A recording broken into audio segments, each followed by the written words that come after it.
Your token lesbian, and I know it's been a little while since the last episode, but as always there's a ton of things happening in my life.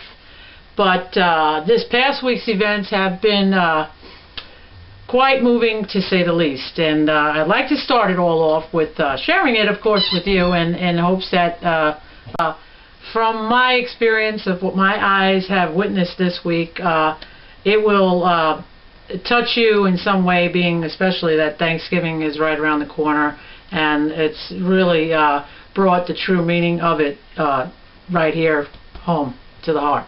So with that said, okay, the beginning of the week started off pretty normal like anything else until I came upon a pack, a school, a group, whatever they called, of wild turkeys.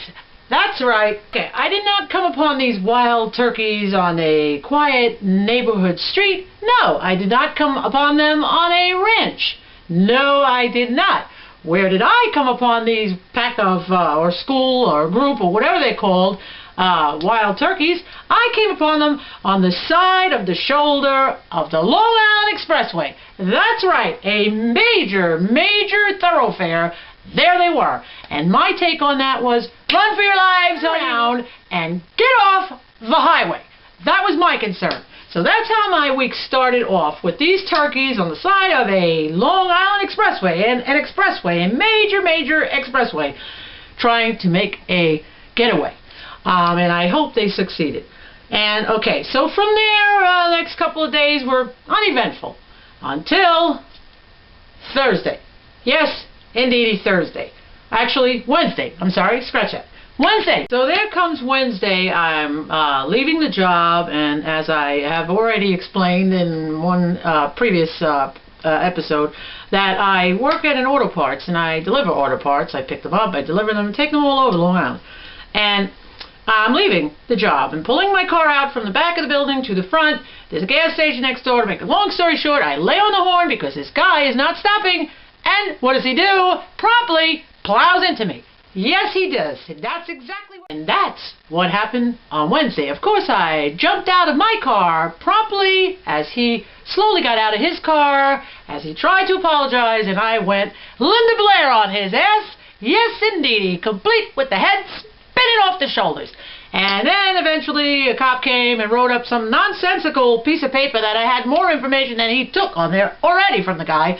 Consequently, my insurance is going to take care of it and then go after his and all that jazz. It's going to be fixed. My front bumper, I think, was a little fender bender in a parking lot. It turns out that I might have to have the whole front bumper replaced because he hit me on the passenger side of the bumper and broke a couple of things and all that jazz. Anyway, that's all said and done. That brings me to Thursday. Thursday, my friends, my viewers, my sisters and brothers, everybody from all over the place, was not a good day. I have a whole new outlook on things before I go into what happened on Thursday, because it really was a life-changing event for me. I'd like to say this first to everybody watching and everyone that knows, anybody else that doesn't watch, but if you could pass it on to other people and get the message out there.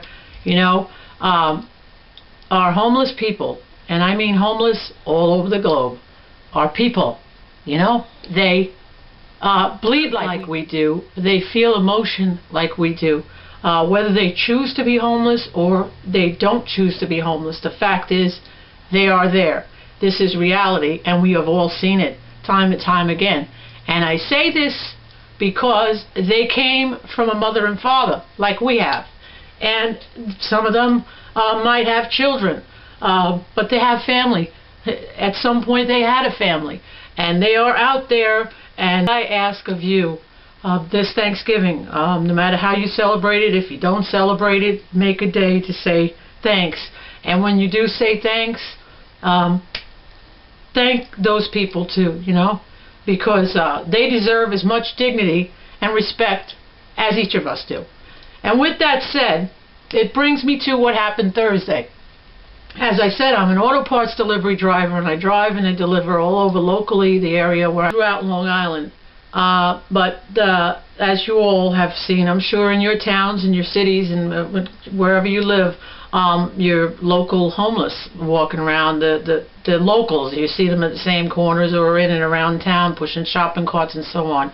Well, this particular young woman had seen her a couple times. Everybody in town knew of her because she was local and she was homeless, always pushing her shopping cart with a little dog in it.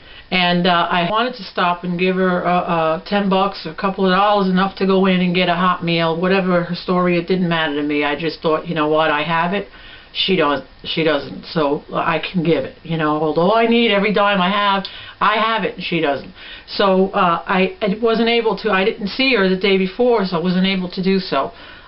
It wasn't until Thursday, coming back from one of my deliveries, I saw her shopping cart, and I got so happy and so excited because I thought, oh great, I can stop and give her the money and let her go get something to eat. You know, as I came upon the shopping cart, I also came upon her, but she was laying face down on the pavement just to the side of the road.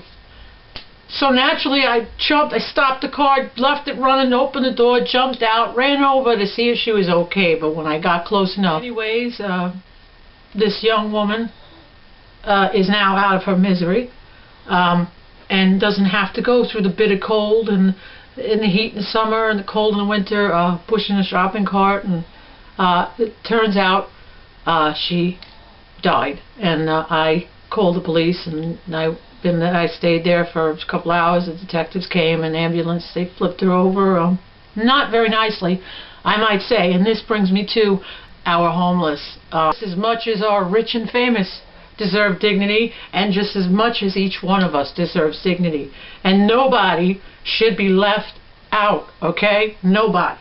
So I say to you, this is a plea from me to you. Please give thanks, of course, always for what you have. These people are people, like I said, you know. They had something to give the world. At some point, something happened in their life that got them to where they were. Like I said before, whether by their own choice or were forced there. But you know what? We're all in that boat. We're all that close to on the fence that we could happen to us tomorrow. And I would hate to think that somebody would leave you laying there in the street as they did. At least an hour when I stopped and called the police and got her taken off the road and properly as dignified as I guess could be done. Have a funeral or whatever and a burial for her. But, you know, it could happen to any one of us at any given time in our life. And so, yes, life is that precious. It really is. And when you're staring death like that, so close to you, you see it that close and personal, it really shakes your foundation and rattles the core of you. And so, wrapping it all up, I say to all of you, all around the globe, don't mock our homeless. You know, they started out in this life just like all of us. They were born here into this world, and they weren't as fortunate as many of us. So I know I haven't done shout outs for a while, but this was not a requested shout out. This is one that I choose to do on my own, and it's going out to a very, very special lady in Kansas City.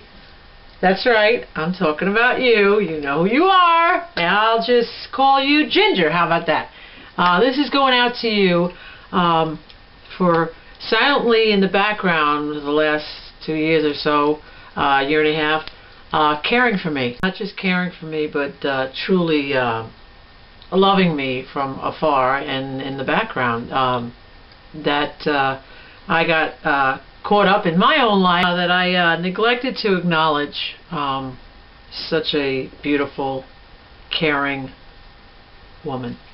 And I thank you. I'm right there. And that's all I have for today's episode, kids. Be good to each other. And first and foremost, be good to you. Don't forget, write a lesbian. Bye-bye.